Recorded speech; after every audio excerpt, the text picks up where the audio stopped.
Look, Mother, do you think I'm crazy about the warehouse? Do you think I'm in love with the Continental Shoemakers? You think I want to spend 55 years down there in that Silhouette's interior? With the fluorescent tubes? Honest to God, Mother, I'd rather have somebody pick up a crowbar and batter my brains out than go back mornings. But I go. Yeah, sure, you come in yelling that bloody rise and shine. Rise and shine. I think how lucky dead people are. But I get up. I go. And for $65 a month, I give up all that I ever dream of doing and being ever. And you say that's all I ever think of? God, Mother, if self was all I ever thought about, I'd be where he is. Gone.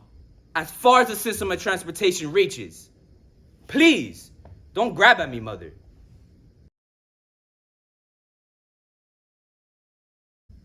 In the beginning, there was nothing. Just, what is that supposed to mean, Adam? Why can't I eat the fruit? I am tired of eating nothing. Why can't I have some carne asada? Some hot salsa?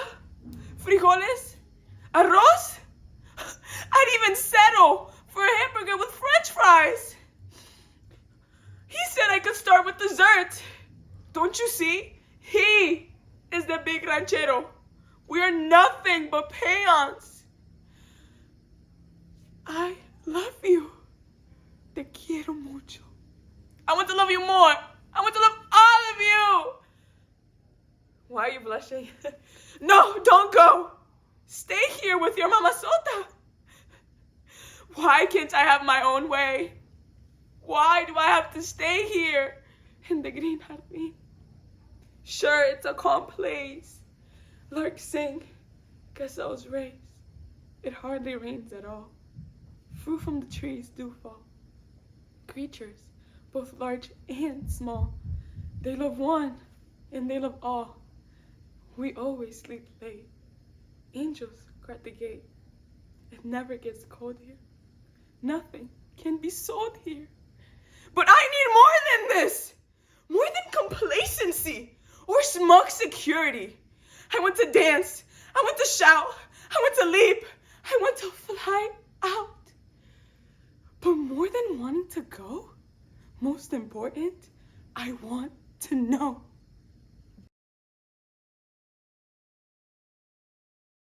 Dad, please don't talk right now. Dad, I made you some walnut cookies. I was at my friend Angel's house and we were bored and we started to bake things and I baked you some cookies. Walnut, the way you like them. And they're bad, but trust me, Dad, they're bad, deeply bad, but, you know, thought that counts and all that. I put them in a jar and decided to bring them over to you this morning. And I get here, and people I don't know are sitting on the front lawn looking at my baby pictures. There's an old woman wearing my Donald Duck mask, and 3 guys are fighting over my junior high bowling trophy. I started to grab my things away from people, and they're all like, first come, first served. And I'm like, this is my home. These are my things. And pretty soon I had gone kind of what you would call ballistic. And I was shoving at people and grabbing at everything I could, but they just kept swooping back in and filling up their cars until there was nothing left but old socks and coat hangers and music from the 70s. And my cookies. Nobody took them. So, here. I don't know what it is you're doing, Dad, but whatever it is, I don't like it. And right now, I don't very much like you. Listen, Davis, this whole situation has become a really big deal, all right? A big effing deal. I go to bed early every night. I don't party. I haven't been able to breathe for all 21 years of my life because I've been trying desperately to become the man that I want to be. And I'm sorry, but there are just too many ways to mess that up. And I won't allow it. And don't say that I'm not a good friend, Davis, because I am. I sit in class and watch you doodle while I scramble to find a blank page in my notebook. And it's like clockwork. I schedule time before a test to help you study before you even ask me. And I've never once complained. I come to your parties when you know full well that I hate house parties. I hate them. I'm not exaggerating. But I come because I'm a good friend. And when Natalie dumped you, I was the only one who didn't curse her out right away because I knew that you still loved her and didn't want to see her get hurt, regardless of what she put you through. Why? Because I'm a good friend, Davis. You should know that. So I'm sorry if on the eve of my graduation from college, I don't want to be thrown into the midst of a scandal. And knowing your parents and Lee's background too, quite possibly a national scandal, regardless of who's right or wrong. Be a good friend, Davis. Don't bring me down with you.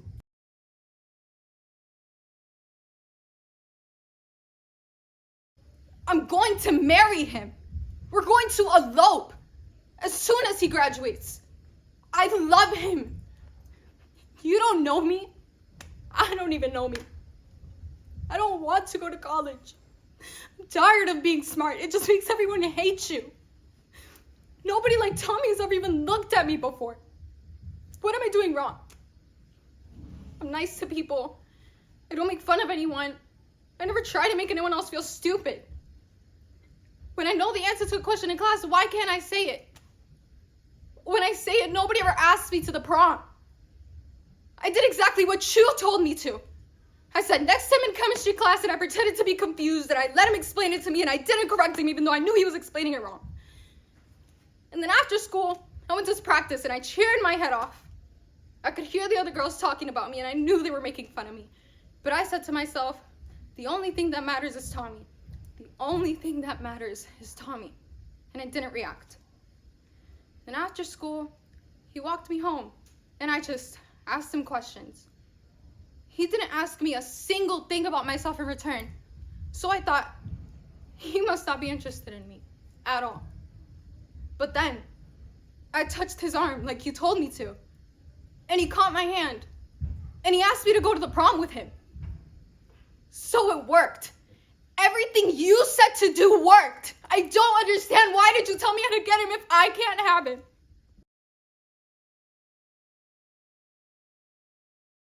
Give me my phone. Give me my phone. You know, all my life, I believed in this fairy tale of the one. Every guy I've ever dated, I wondered, is it him? Is it him? And I made myself crazy over it, and I probably drove every one of those guys crazy, but let me finish. But it wasn't until last night that I realized how cynical that idea is. How cynical it is to suggest that in a world full of 6 billion people, only one person can make you happy? How silly is that? And how crazy do we make ourselves wondering about that? How much extra unnecessary pressure does that put on relationships? Then we feel this inclination to commit our entire lives to this person because we foolishly believe that they're the only ones that can ever make us happy. Well, I'm no longer going to be a slave to that train of thought.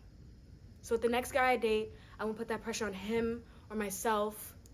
I'll live day by day, and whatever happens, happens. Perhaps there's no such thing as the one, just the one right now. We were each the one for the past 2 years, until last night. Stop interrupting me because I'm trying to thank you. Thanks to you, this breakup is going to be way easier to take from me. I won't get absorbed in the drama of it all. I'll do my crying and I'll move on to the next guy. Now please, just give me my phone.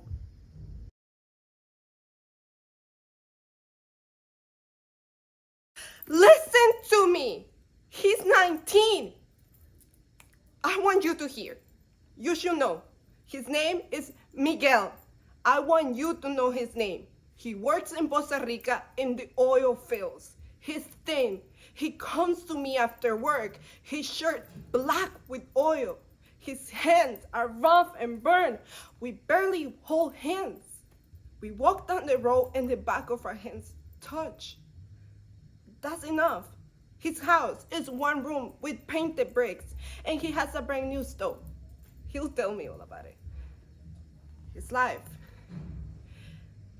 He will share his whole life with me, and I know what kind of life it is. I'll be his wife and stand in the morning wearing a loose dress waving to him. The roof will be made out of palm leaves and the floor cement. He could count on me, and I could count on him. We know the same songs. He barely smiles. But when he does, it's like a sun rising. He has an open smile.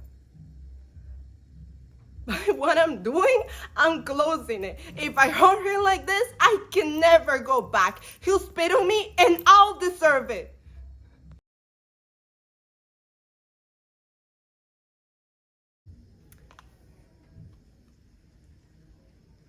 In terms of punch, I think this is tremendous punch. But if we're actually speaking in punch terms, this is the punchiest punch in the, oh my god, I hate myself. Your hair is really straight. I should probably apologize. I'm sorry.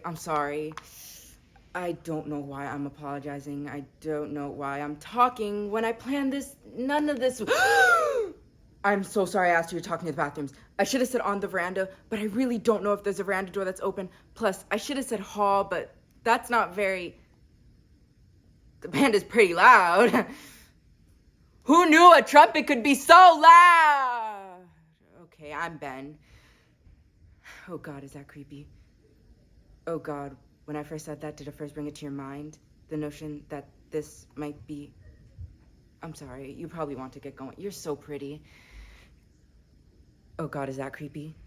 You know what, I don't care. I honestly don't care if it is creepy. And screw you if you honestly have a problem with honesty. I'm not in control of the truth. If I can't share what I feel deeply inside of me, then to hell with it. Can I say hell around you? Do you care about things like that? What I mean is that if I can't put what I feel out on the proverbial table, then I don't care about anything anymore. I don't go here or to your school is what I mean. I'm sorry. Your hair is really straight. You probably spend like hours on that, right? Yeah, probably, yeah. I thought so. I'm sorry, I'm wasting your evening, I'm sorry. No, actually, no, I'm not sorry. This is how great things happen. This is how good stories happen. If you could recognize the start of an amazing story, this would be it. I'm sorry, I don't go here. I go to public school.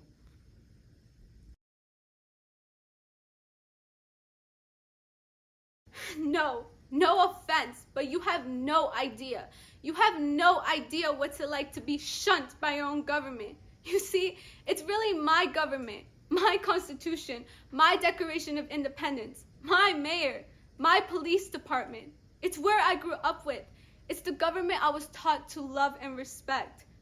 You know, I have a little brother, and when he turns 18, they could sign him up to go to Afghanistan or wherever to fight for my country, my government, the one I was taught to love and respect.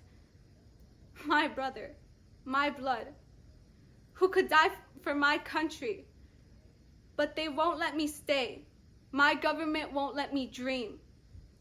You know, when I was just a little girl, about 5 or 6, I was just learning to read and write. One day, after school, my dad was helping me make a birthday card for my mom. He goes, "Eres mi Victoria."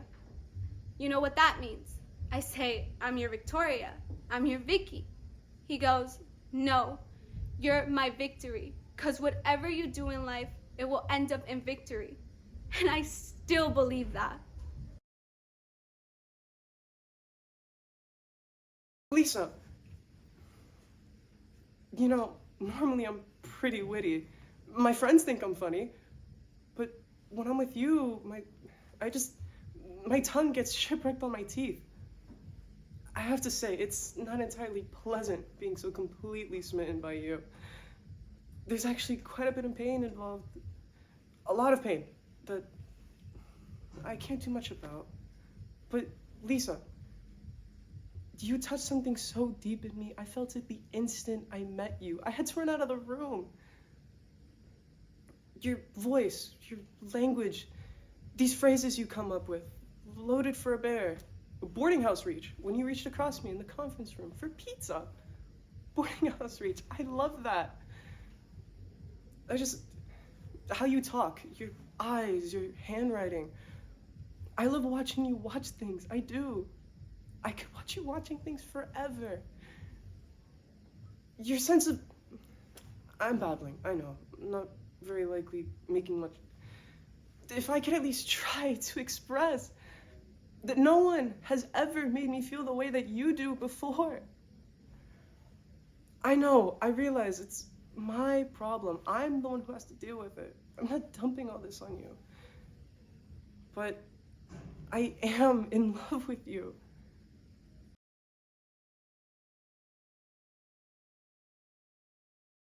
Fairy godmother, listen to me! For just a moment. Really, listen. Do you know what last night was like? It was everything you said it was. It was beautiful and perfect, and the music played and the chandelier shone, and Prince Charming rolled me in his arms, and I felt as light as a feather. And that kiss, well, it was kind of wet and swamp-like, but still, it was a real kiss from a real prince, and it was kind of wonderful. And he told me how beautiful I was as I stood there in the moonlight. And I thought I would just die of happiness, but I didn't die of happiness because it suddenly occurred to me that I wasn't happy. He was everything I'd hoped for. He was handsome, debonair, but that's all he was. Handsome, charming, and that's all I'd ever be. Beautiful with moonlight in my hair. But what would happen when midnight struck? When the spell faded? And so I tried to tell him what I was thinking, and he told me not to speak.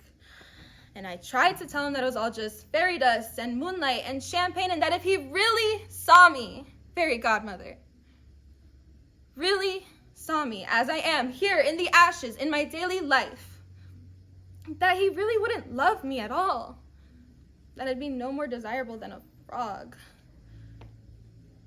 But then he just kissed me a second time and told me not to think. So I threw my shoe at his head and I ran away.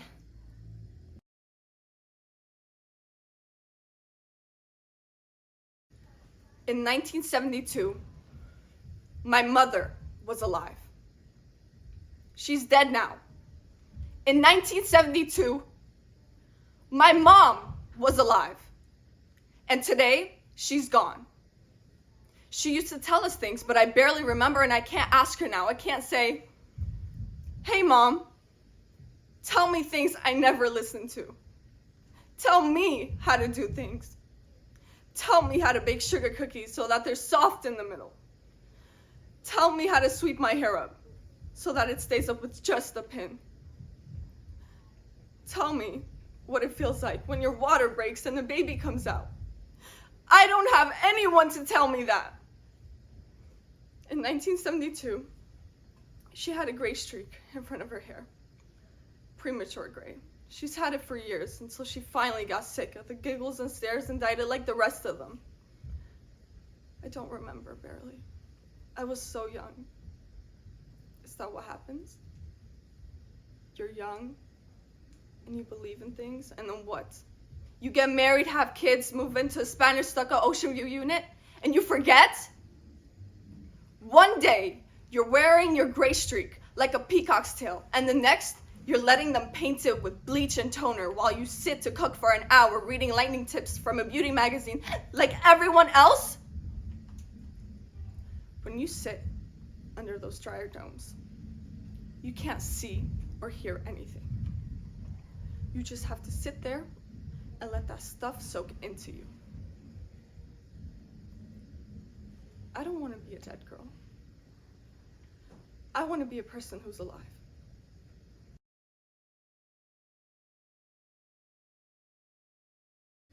Harold, I killed a tree. The police came. I had to ride in the back of a police car.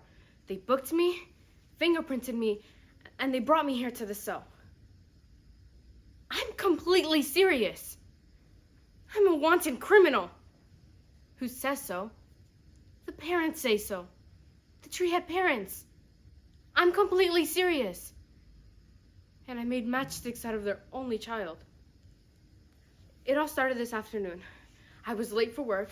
What do you mean as usual?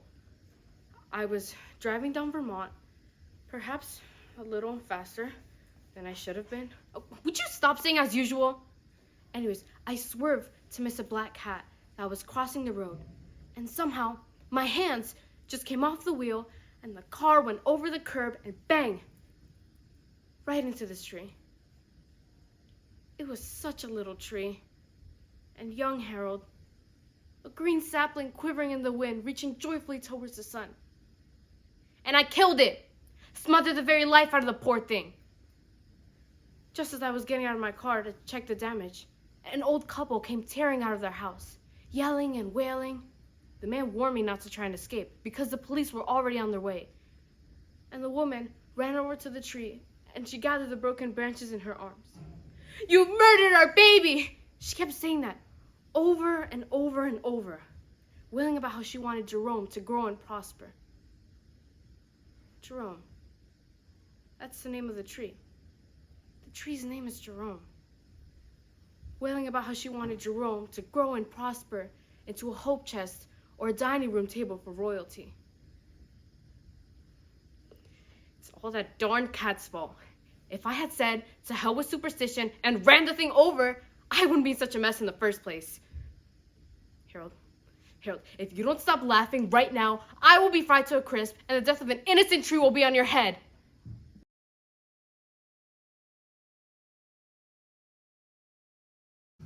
What do you know? Your mom's with someone. She's happy. My mom barely goes out. She said that she'd rather stay home and clean the apartment. I'm not even allowed to have friends around because they'll interfere with her depression. And she doesn't wash her hair. Sometimes she goes a whole week. I tell her, maybe if we had people around, she would start to feel better. But she doesn't listen. She'll just sit there watching Jeopardy, bad-mouthing my dad. It's been the same story since he left. Goes on and on and on and on. And then, when he comes over to pick me up, she puts lipstick on. She doesn't even wash her hair. And she has on the same outfit she's worn for 3 days. But she puts lipstick on. I swear, one night, I'm gonna go out and I'm just not gonna come home. I just don't want to call her.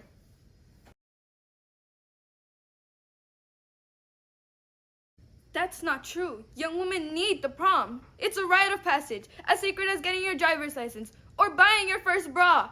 There are only a few things in life that are guaranteed to be glorious and memorable and sparkling with gowns and cummerbunds. Think about all the grown-ups and elderly who lament the day they decided not to go to the prom. Prom is a quintessential teenage experience. It is a key ingredient to a happy and meaningful life. And it may be my only chance to ever dance with a boy. Maybe I'll never have someone get down on their knee and offer me a diamond ring. Maybe I'll never walk down the aisle with a smug look of bridal triumph. But it is my right, and the right of every plain, frumpy, bookworm, soon-to-be librarian to have one night of Cinderella magic. Even if you have to go with a cousin or a gay best friend from top class, you will help me, and we will have a prom.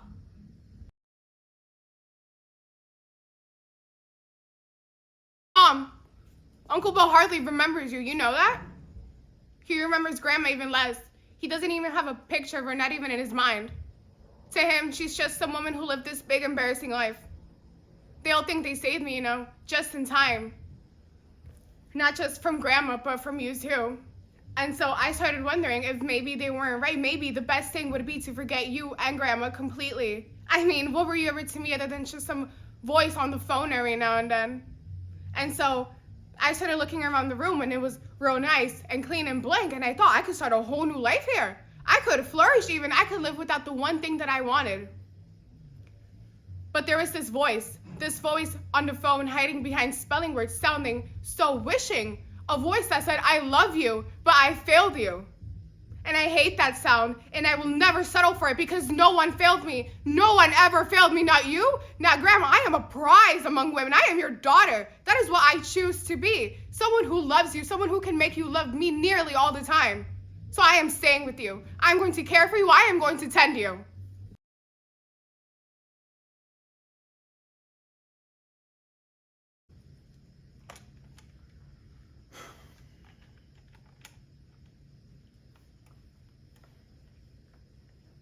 Hello? Yeah, hello. Can I speak to my mom, please? No, man, I don't want to talk to you right now. Could you just put my mom on? Are you deaf? I said I don't want to talk to you. Just put my mom on. Hola, mamá. ¿Cómo estás? Oh, God, Mom, I'm so glad to hear your voice. You don't even know. It's your little angel.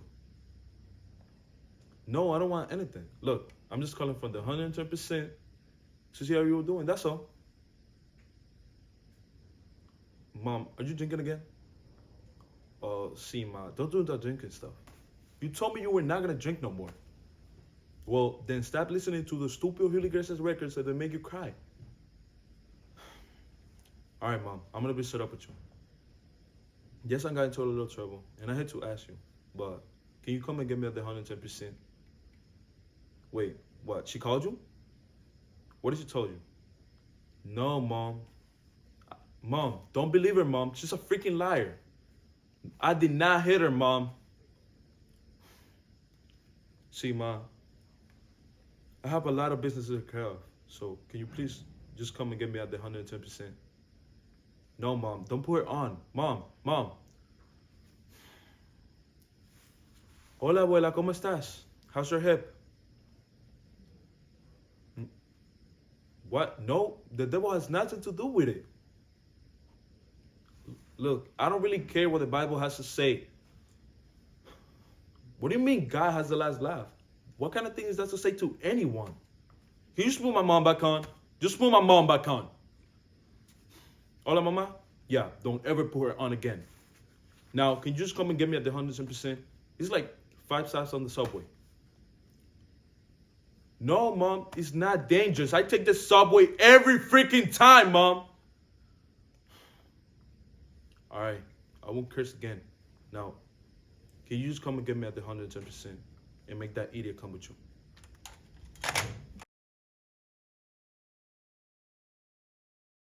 Melinda, do you remember what you said up on the bandstand? You said you thought I wanted the part of Juliet, and I said I didn't care about playing Juliet. Well, that was because I wasn't sure if you were my friend or not. But the truth of the matter is, I really want the part of Juliet, and I happen to have a more or less personal reason to.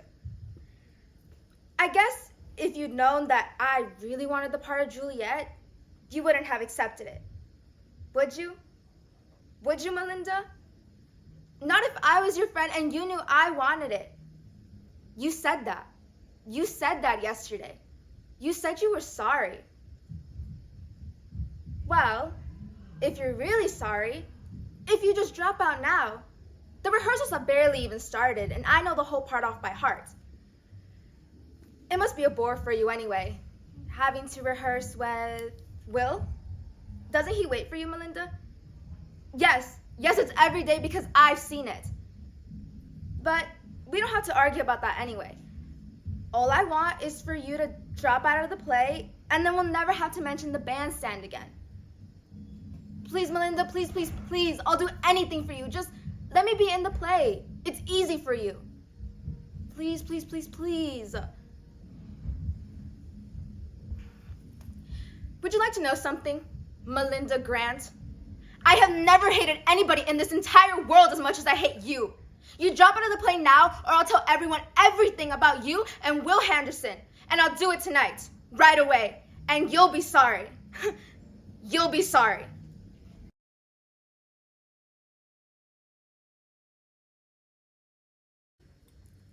What's the big deal? I have laughed with you people. I have partied with you people. I have lived in this stupid building for the past 12 years with you people. I need somebody's help. If I saw any of you in trouble, I would be there.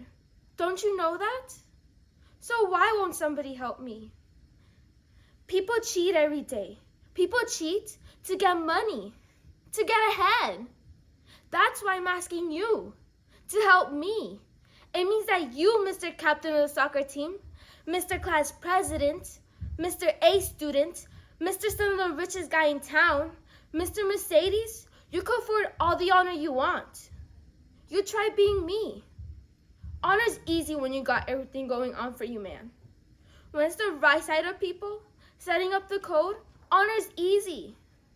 But what if you don't have the brains, or the athletics, or the looks, or the money, all the advantages? What if your old man is drunk, and your mother has to work 3 jobs, and she still ain't got enough? Huh, rich boy? It's not pity party, it's the truth. How many of you have gone home to find every single piece of furniture smashed to pieces, smashed to bits, because your father owed some crook some money, and that crook destroyed every single piece of furniture?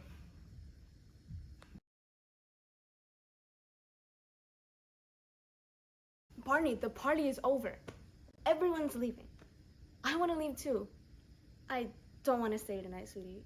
Really, I don't. I want my 8 hours sleep. I want to go to Bermuda, Barney.